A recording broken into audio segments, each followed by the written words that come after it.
அனுதினமும் இயேசுவோடு என்கிற இந்த காலை தியான பகுதியிலே இந்த நாளிலே ஆண்டவர் நமக்கு சில காரியங்களை நம்முடைய இருதயத்துக்கு மிக நெருக்கமாய் வந்து அவர் பேசுகிறார். எபேசியர் 4ஆம் அதிகாரத்தில் 7வது வசனத்தை உங்களுக்காக நான் வாசிக்கிறேன். கிறிஸ்துவினுடைய ஈவின் அளவுக்கு தக்கதாய் நம்மில் அவனுக்கு கிருபை அளிக்கப்பட்டிருக்கிறது. நாம் நன்றாக இதை விளங்கி கொள்ள வேண்டும்.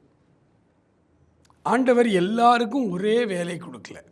ஒரு வீடுன்னு எடுத்துக்கிட்டிங்கன்னா எல்லா பாத்திரமும் இருக்கும். கனத்துக்குரிய பாத்திரம் இருக்கும், கனவீனமான பாத்திரங்கள் இருக்கும். சில பாத்திரங்கள் எப்போமாவது தேவைப்படும், அது பரன்லே இருக்கும். சில பாத்திரம் டெய்லி யூஸில் இருக்கும், அது டெய்லி அது பயன்படுத்தப்பட்டுக்கிட்டு இருக்கும்.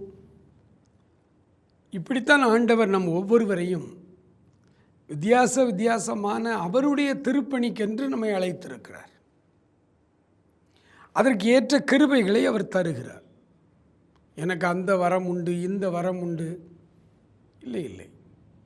எல்லா வரமும் எல்லாருக்கும் உண்டு. ஏனென்றால் எல்லா வரங்களையும், எல்லா வாக்குத்தத்தங்களையும், எல்லா மகிமைகளையும் தனக்குள்ளே வைத்திருக்கிற இயேசு கிறிஸ்து நமக்குள்ளே இருக்கிறார். அதை விளங்கி கொள்ளணும் தான் எபேசியருக்கு அவர் எழுதுகிறார். கிறிஸ்துவினுடைய ஈவின் அளவுக்கு தக்கதா. ஈவுன்னா கிருபை, அவராக பார்த்து நமக்கு தருவது. அவர் நமக்கு தருகிற அந்த ஈவின் அளவுக்கு தக்கதாய் நம்மில் அவனுக்கு கிருபை அளிக்கப்பட்டிருக்கிறது. ஒருவேளை இந்த ஊழியக்காரன் எனக்கு பிறகு வந்தவன், என்னை விட மகிமையான ஊழியங்களை செய்கிறான், பயங்கரமாக அவன் வளர்ந்து நிறைய ஆத்துமாக்களுக்கு அவன் ஆசீர்வாதமாக இருக்கிறார் என்று நமக்குள்ளே பொறாமை வரக்கூடாது. அது ஆண்டவருக்கு பிடிக்காது. ஒன்றை விளங்கி கொள்ளுங்கள், நான் ஆண்டவருக்கு விசேஷமானவன். ஒவ்வொருவரும் விசேஷமானவர்கள்.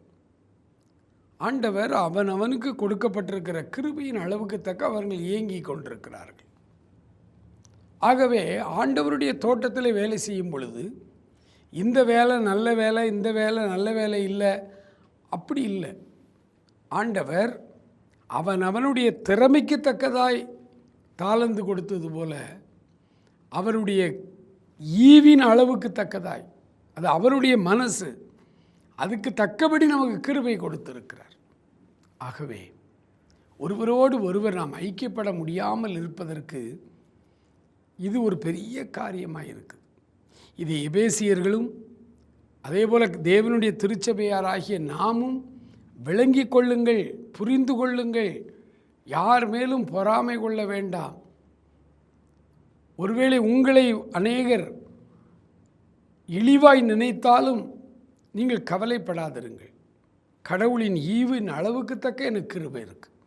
அந்த கிருபைக்கு தக்க நான் இயங்குவதற்கு ஆண்டவர் என்னை வைத்திருக்கிறார் என்ற அந்த ஒரு மன நிறைவோடு எல்லா ஊழியர்களையும், வயது முதிர்ந்தவர்கள், சிறியவர்கள், புதியவர்கள் அப்படின்னு இல்லாமல் எல்லாரையும் கனப்படுத்துகிற ஒரு அன்பின் மனதை இந்த காலை வேளையில் ஆண்டவரிடத்தில் நாம் கேட்டு பெற்றுக்கொள்வோம். இந்த நாள் முழுவதும் ஆண்டவர் நம்மை இந்த ஒரு சிந்தனைக்குள்ளே நடத்துவாராக. ஆமென்.